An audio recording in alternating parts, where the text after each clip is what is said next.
Yo, what up guys? I've been wanting to do this video for a really long time, and what we are doing is we're spinning this wheel here. You see we got all these stocks right here, and whichever stock it lands on, that's what we're gonna do our chart setup on. Alright, let's spin this bitch. Let's get it. What stock are we getting today? Shit. Amazon. Alright, bet. I think we got a couple setups in Amazon we can maybe pull off. I'll see y'all guys in the charts. Alright, bet. Let me delete all this shit so we can start from scratch so y'all can see the exact way I set up this chart. I like to favor these 6 time frames up here. And what I do is I start on the monthly time frame, scroll out so where I can see all these candles, and what I do is I start at the lowest point, and then I draw the trend line from the lowest point right here, and then I draw it to the first spike down kind of that we can connect it to. The reason we can't draw it to these anymore is because we already broke it. So we got to find the move down that's not already broken. So that would be right here. And then what you do is you take it from here again. I'll adjust that in a minute. You take it from here and then you draw it to here. Work your way back down to the weekly time frame. You make sure everything aligns perfectly. And once everything's aligned, you see if you could draw it to any more points. We could draw a short one right here. It's already broken, but we're gonna adjust that on a lower time frame. We're gonna work your way down to the daily time frame now. Make sure everything aligns perfectly. Then you work your way down to the 4-hour time frame. Make sure everything aligns perfectly as well. But we're gonna stop there since what we're doing with these lines basically is we're just trying to find 3 touch point trend lines. And we identified one right here. We had 1 touch point right here, 2 and 3. And once you can identify these 3 touch point trend lines, if you see a break of these 3 touch point trend lines, then that means price can go down because it's losing support. But there's more to my strategy than just that. Let's finish setting up these charts.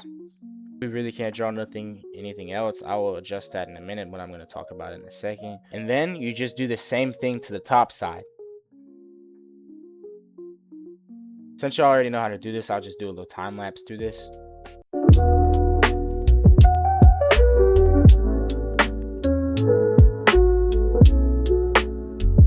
Alright, once we're done drawing these lines, what I like to do is I like to have 3 confluences happen before I even enter a trade in the first place. So these trend lines are really just one confluence. And what I like to do is I like to work my way back up to the monthly time frame, and I like to identify fair value gaps. The monthly time frame, we see that we've been in an uptrend for a long ass time now. And what we were looking for, if we're in an uptrend, I'll just draw the nearest bullish fair value gap that was formed right here. What you do to identify fair value gaps, a fair value gap can be formed with 3 candles. If you're going up, you like to identify your 3 candles, which this would be the first one, this would be the second one right here, this big long one, and then this would be the third one. And what you do is you start from the first candle's top wicks, and then you draw it all the way to the third candle's bottom wicks. And this would be a fair value gap. What a fair value gap is, a big zone that forms after a move up or a move down, and it can act as really good support. If you can identify these zones, you can identify liquidity grabs. So we formed a monthly fair value gap right here. And then we also formed another one down here, but we're not going to draw that because that's irrelevant. We already inversed it on this candle right here. What's happening with Amazon right now is we're trading inside this monthly bullish fair value gap, so it can be a little choppy, where bears are really wanting to come and break this zone right here, but bulls are kind of wanting to respect it a little bit. We've seen that we tried to contest it down here, but we ended up shooting back up. And when we ended up trying to come back up here, trying to respect this fair value gap, but then we end up shooting back down, and then we're just paused right here for a second. So what I like to also do is I'm going to delete this monthly fair value gap since we already talked about this and it takes up a lot of space. Alright, now that we identified the bullish monthly fair value gap that can possibly hold us up and stop us from going down here, I like to work my way down to the weekly time frame. What I like to do is I like to start on my left side before I start on my right side, identifying bull. If we're in an uptrend, I like to identify bullish fair value gaps. So let's just start from right here. We see this, we'll start from this candle right here. We count our candles out. This would be 1 candle. We're not going backwards ever. So this would be one candle, two candles, and then three candles. We see that there's a gap in between this first candle's top wicks and the third candle's bottom wicks. So you're just going to draw that fair value gap right there. And then we see one immediately after. We see this big candle right here. We start from the top of the first wicks and we draw it to the bottom of the third wicks. We see that we formed it for one fair value gap candle right here, two, and then we ended up forming one more up here. All right, this is very important to know with fair value gaps. If a third fair value gap gets formed like this, that means this first one will get canceled out, and this second one would act as your new first one, and this would act as your second one, and this one right here would be irrelevant. It's no longer matters. We just do not trade off of that anymore, because only two fair value gaps are valid, not three, never four, never six, never, just two, straight up two, nothing other than two. So once that got formed right here, this one got canceled out. We inverse this, so this one basically got canceled out already. And also on this big move down, we ended up closing below this bullish fair value gap right here. So that means this one is inversed, and we basically, so we do not have anything holding us up. So bearish pushed all the way down here. We inverse this weekly fair value gap right here, and we inverse one right here. We're on this candle right here, and immediately after disrespecting it, bears was like, fuck your zones, man. We do not want to hold this shit up at all. So we ended up creating this weekly fair value gap to the downside after inversing it. That shit's interesting as fuck. So you've seen bulls try to form these fair value gaps to hold us up. You can basically think of these candles are really interesting because they're not just candles to me. These are actually people buying and selling, and it's very interesting because you can just read people, you can manipulate them, and once you're able to read these people, it's the funnest game ever. This is really fun to do, honestly. And you've seen bulls, once we had this big move up, they formed these traps for bears. If they came in here, that means we can act as resistance to hold it up. But bears ended up inversing this right here, said fuck you basically, I'm gonna go down. So they ended up contesting it right here, and they blew it out the water. They ended up closing below it, and on top of that, they said, man, I blew past all your shit, you ain't got nothing holding me up. So on top of that, I'm gonna form this weekly fair value gap to the downside to verify my move down even more. And basically what we've seen is price pulled back up in that fair value gap, and then we ended up shooting down. But there's even more to my strategy. What if I could tell you I could have predicted why the market even moved down in the first place? So we're gonna start up here, and we're gonna draw this weekly fair value gap that we talked about. All right, so we see this fair value gap that we're talking about right here, and we ended up coming down and breaking it on that candle. Now, that's not even necessarily the reason we even moved down. There's more to my strategy that's going to blow y'all's mind. What I like to do is I like to work my way down to the daily time frame also. You can really just start from right here. We've seen, obviously, you can see that we're in a big uptrend from this point up right here. This is what I call tracking what trend you're in and identifying the shifts and trends. If you can identify the shifts and trends, then you can tell when the market is going to drop. We're going to start from over here in the market, and we're going to identify that we're obviously in an uptrend from right here. So what I like to do is start from this highest point right here. And what I'm looking for, if we're in an uptrend, we're looking for higher lows. A higher low is if you're in an uptrend, you're looking for the first move down, which these green candles represent moves downs in the market before the highest point, the move up. This right here would be the first move down before the big move up. So this would act as our higher low. If we can come down and break this zone right here, then we can enter a downtrend and expect the market to go down. Seen we had this huge move up. We seen we had that weekly fair value gap get formed right here. We inversed that weekly fair value gap. So all we need is this daily higher low to get inversed to enter a downtrend. We've seen that we came down here on this candle right here. We tried to come down here and break it, but bulls wasn't having it this day. This day, they did not want the market to go down, so they ended up respecting this higher low, and we ended up shooting up. But finally, we ended up coming back down. We ended up coming all the way back down to it, and we finally ended up inversing it. And we ended up inversing it, and we ended up trying to come back up and contest it right here. We ended up closing below it on this candle. Then we ended up trying to come up to it right here, but we ended up respecting it. And then we ended up coming right here and touching it, and then we respected it. Why are we respecting this zone? Because this zone represents a higher low, and once we broke it on this candle right here, we already broke this uptrend. This uptrend has disappeared. We have entered a downtrend. We've seen that we came all the way down here. Now, the same thing with you're in an uptrend, you can still identify the shifts and trends if you're in a downtrend. If you're in a downtrend, it is the complete opposite. You're looking for the first move up before the move down. So let's honestly start from this lowest point and let's see why we went all the way up here. We can obviously tell this is the lowest point in the market. Let's mark that as our lower low. Also, if you're in a downtrend, it's not called higher lows or higher highs. It's called lower lows and lower highs. Since this is the lowest point in the market, this blue candle would represent the first move up before the move down. So this would act as our lower high. Same thing with an uptrend. If we break this line right here, we enter a downtrend. But if we break this line right here, we enter an uptrend. What I like to do also is work my way down to the 4-hour time frame and identify the lower highs on the 4-hour time frame. We see in our lowest point is right here, and our first move up is literally the exact same thing as the daily lower high. So it's the same thing. We're not going to adjust it. I like to work my way down to the hour time frame as well. Alright, on the hour time frame, this would be our lowest point in the market right here, and our first move up would be right here.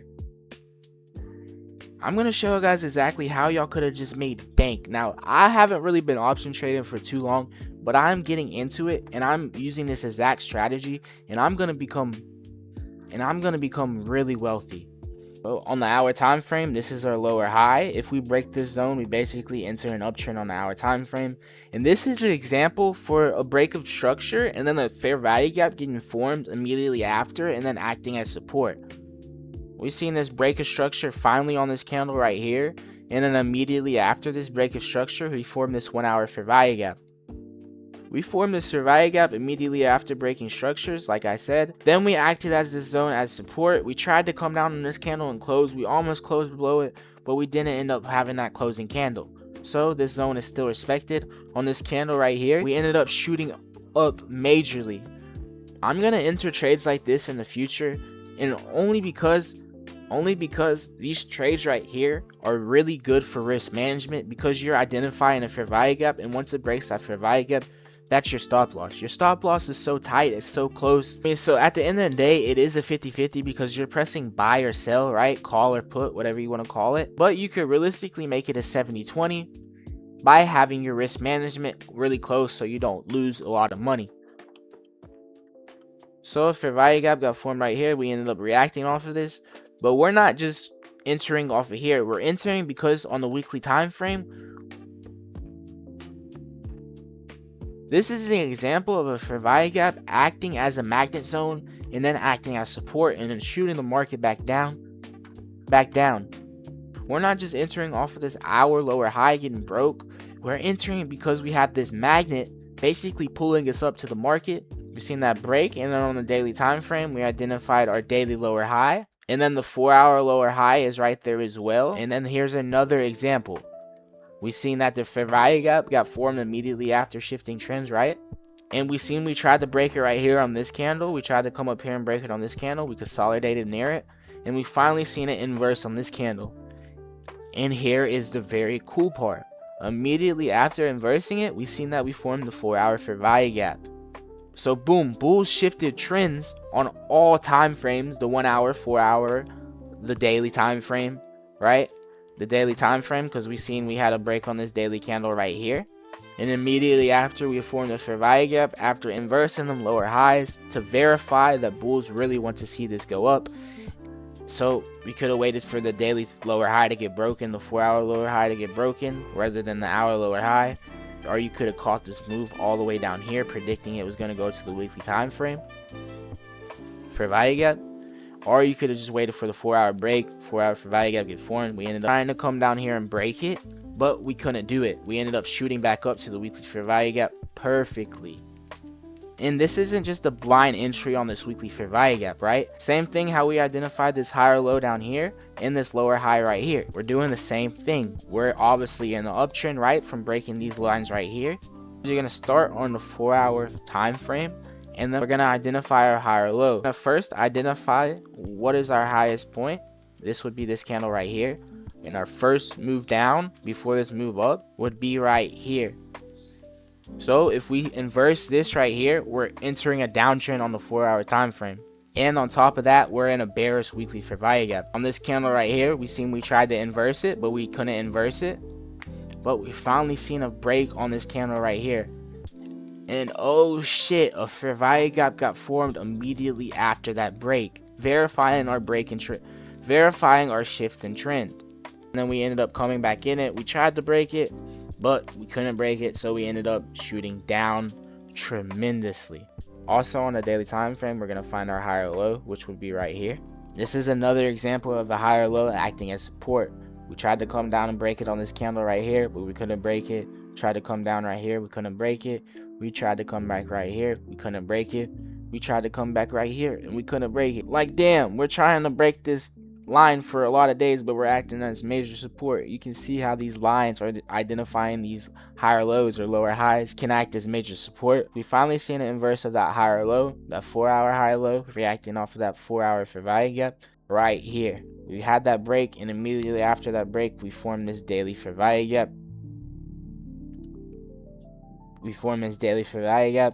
And then we also formed another one right here, but I'm not going to draw that.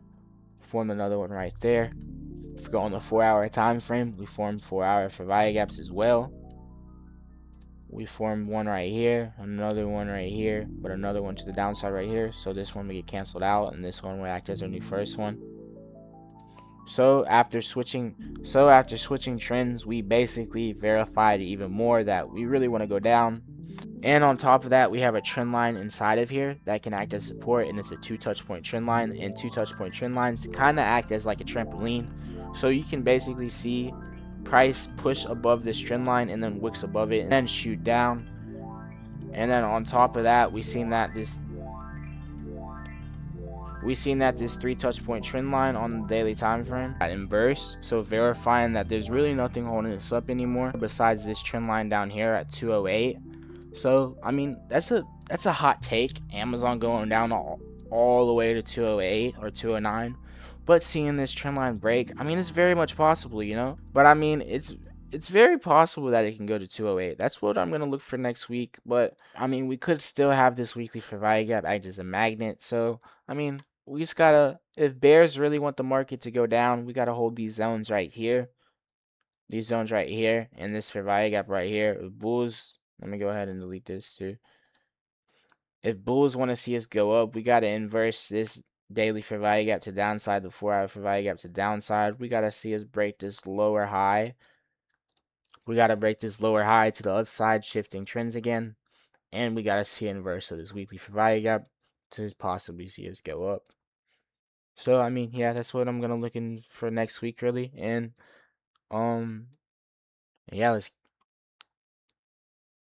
yeah, peace.